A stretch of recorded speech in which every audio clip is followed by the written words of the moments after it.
Everybody, welcome back to yet another review of the Haves and the Have-Nots. So, this show is back for season 8 after a very short break, only about a month break. So, let's get right into this latest episode. So, is still dealing with Alyssa. So, he drags her inside and she bites him, and then she goes into, how she's like, I got you, bitch. And she goes into how she's upset about how he separated her and her sister, and she wants revenge and all of that. And it's just a mess. And okay, I put it in my notes, so let me just say there's a new opening. So it's actually longer than the previous openings because the other ones were pretty much just like a little bit of a like a tag or whatever you want to call it, very short thing. But this one, it actually goes through the whole cast and everything. So back into the show. Uh, Alyssa is she just thinks she's gonna blackmail David, but he recorded her in every room because he didn't trust her, and I'm like, if you didn't trust her, why did you invite her in at all and just, sleep with her and all that? Why did you do that in the first place, David? But whatever, he recorded her and he covered his bases, and she's telling him she wanted him to feel hurt, and she's angry, and she didn't want to be separated from her sister, and he's like, you were in an abusive situation, your father was hurting you. um and clearly she's real traumatized and all of that. She's a mess. And so the police show up, and so she doesn't have a choice but to clear all this up. And she's saying, excuse me, she says, well, she's like, she was acting like an ass, and David likes role playing and all of that. She played it off, and anyway, and then she was trying to flirt with us, the officer, like, you're cute, can you take me home? And he's like, he leaves. And then David tells her to get out, and she said, can I get my shoes? And he's like, no. um take him to a later, to his security. And um and then David, he gets kind of like, irate with the security, a bit salty, and he's like, well, if you question, like, he's like, well, if you question me again or whatever, you're fired. And because the security, he was kind of like, he didn't know what was going on, and he didn't know if, I don't think he understood if David had actually attacked Alyssa or what. So he was kind of like, what's really going on here? And David didn't like that, so he threatened to fire him. And then the security tells him, oh, Jeffrey was here. And David's all like, well, did he know that girl was here? And so he was kind of embarrassed about that. So let's get into Wyatt again. And I knew Wyatt was not dead. So the police transports him to the hospital, and I said, okay, so Wyatt, another cliffhanger with Wyatt supposedly dead. This is like the third time he's been dead, fake dead. And he's, I don't know. I don't think Tyler knows what to do with Wyatt exactly. But anyway, so so we get to Veronica and Samuel, and she's going through all her, her usual stuff, like, oh, I'm so bad and all this, and like, she's like, she's saying these young women don't have any seasoning, and I'm like, Veronica, you're just, for lack of a better words, Veronica is just like to put it mildly, sleazy. And I guess that's her idea of seasoning is being sleazy, sleeping with a married man. And she gets her. She basically she was trying to get him to leave his wife, and he's like, "That's not gonna happen." And then she's like, "Well, maybe she'll leave you," and he's like, "That's definitely not gonna happen." So he gets out of there, and she was telling him to take some of the money, and he didn't want to do that. And then she's all like, and after he's gone, she's like, "Well, I know he stole some of this money." So I think Samuel is really trying to play the long game here and stick with the plan that he has with Laura. And I think Derek is in on it too. It seemed like it because he calls Derek later. So over at Catherine's house, Hannah meets with Catherine's financial team. And so Marty's going through all this stock portfolio stuff with her and the investments and all that, and Hannah doesn't understand, and she just says, "I don't understand it, but I'll look it over."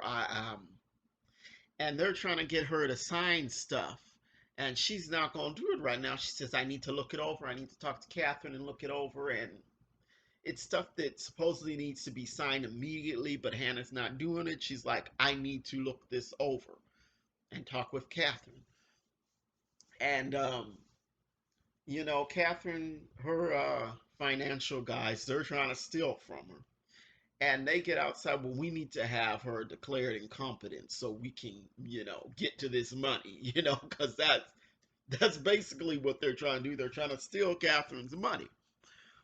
And so we get to Landon, and he's on the phone with somebody. He's on the phone with some reporter or whatever. And she's like,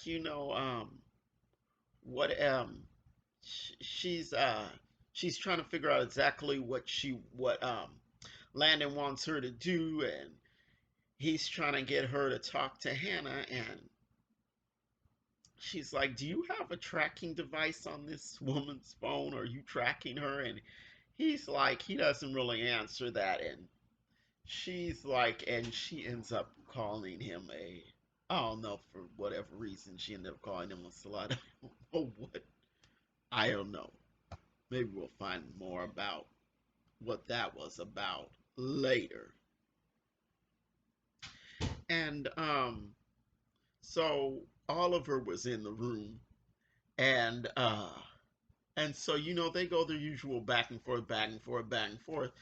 And I think I've said it before in my reviews, but I think they like each other to some extent because the bickering is so absurd and they won't stop. It's like, it's like arguing, like when two people like each other and they just argue, to try to cover up that fact. And so Landon asks him, "How long have you had a cocaine problem?" And Oliver gets indignant. He's like, "I don't have a cocaine problem." And he gets up and leaves. Okay, so now I just talked about that reporter. So Hannah gets home, and there's this lady outside that asks to borrow a cup of sugar. And Hannah's looking at her kind of like, like kind of like sideways or whatever you want to call it. And she asks her, "Where do you live?" "Oh, next door." And Hannah says, "Oh, Mrs. So and so's house." And she's like, and the reporter's like, "Yeah, that's my mother." And Hannah's like, "What's her first name?" And she's like, the reporter's like, and Hannah's like, "You know what? I don't know what you're doing, but you need to get out of here." And then she starts firing all these questions at Hannah about Candace, and but Hannah just goes inside, she's not having it. And so back at the jail, the guard comes back and he tells Catherine about Wyatt, and he says he's in the hospital. He tried to kill himself, and Catherine's like, "Oh yeah," and and he's like, no. When he tried to kill himself, the wounds were not deep, but this time the wounds were real deep. And she's like worried and all of that, and she wants a phone call, and he's like, I can't do that, I'll lose my job. And she's offering money. She says, I'll have your salary in your bank account by the morning. And finally he says, okay, I'll get you a phone call, but not for the money. So he clearly wants to help Catherine if he said, I'll do get you a phone call, but not for the money. So I guess he's going to get Catherine a phone call. So Samuel, he calls Derek, and he's trying to figure out if um, Laura or his side piece called. And Derek's like, he's trying to figure out whether or not he was messing with Veronica, because he asked him, that are you messing around with her because she's dangerous? And Samuel's like, no. And I'm like, yes, you did, Samuel. You did. You just messed around with Veronica. And so Derek warns him, and that was that. So he goes home. Samuel goes home, and Laura's like, well, where were you? Oh, me and Derek had some drinks, and when the game was on. Because she asked him about, well, you didn't answer your phone. He's like, oh, well, the game was on. And then she's standing up in in lingerie, and Samuel did not notice. And I'm like, okay, so that's a big red flag right there. Okay, you're standing up in lingerie, and your husband doesn't notice. I'm like, that's a big red flag right there. And don't she says, doesn't this look nice? And he's like, because Veronica gave her the stuff, and he's like, well, I don't want to see you in stuff that she's wearing. It's turn on. And then he's like, oh, I'm too tired. I'm just gonna take a shower. And that should, I guess, and Laura is kind of like, she doesn't like it. She was kind of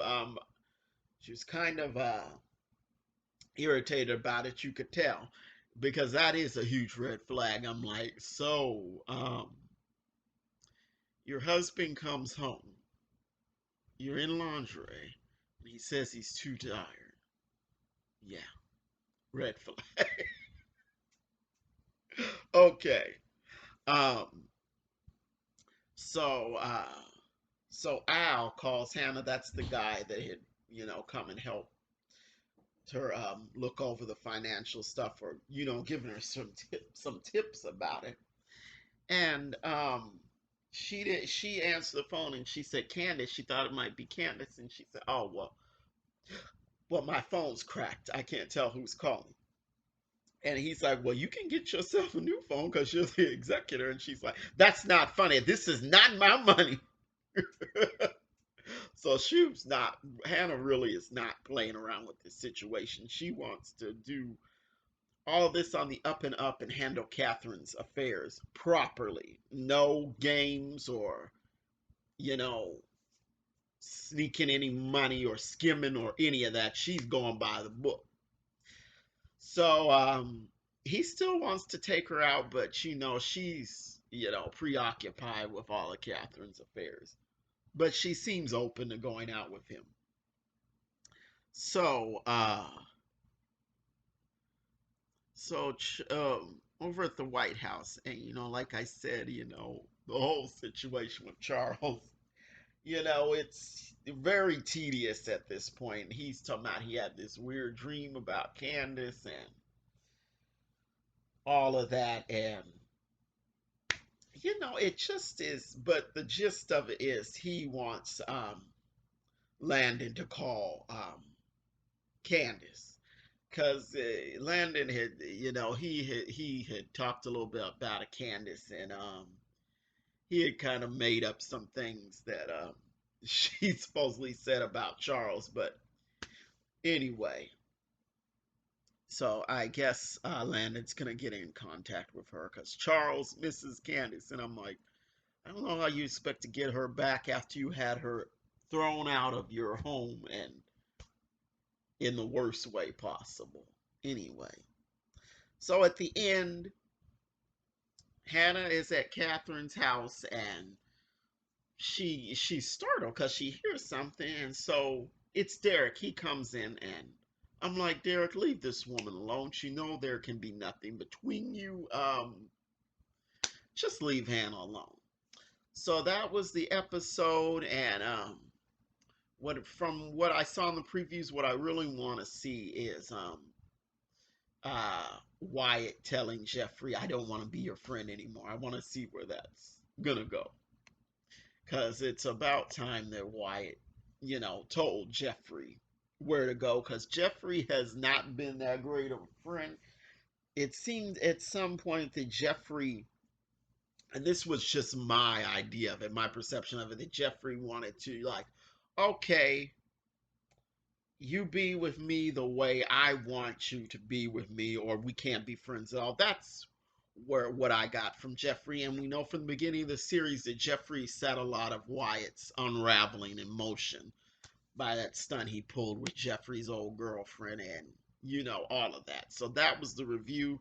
Thanks for watching, and I will see you the next time. Bye.